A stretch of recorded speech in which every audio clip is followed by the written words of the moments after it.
علمها بنور ساتم وهدى به المستمسكين بحبله وهدى به المستمسكين بحبله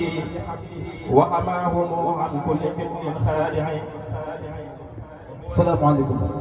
yéen ñi nga xamante ni yéen a nekk ci ginnaaw génn si nañ ci baat bi képp koy am ganna da ngeen génn ci baat bi sëñ baa ngi ñëw te àtte na daanaka sëñ baa ngi nii ci buntu bi baat bi àtte na daanaka képp koo xam ne yaa ngi dégg sama kàddu te sama jëmm ji tax laa jóg ak jëmmi sëñ Tuubaa xasida yi fu waay mën a nekk génn si ci biir baat bi sëñ baa ngi ñëw te àtte na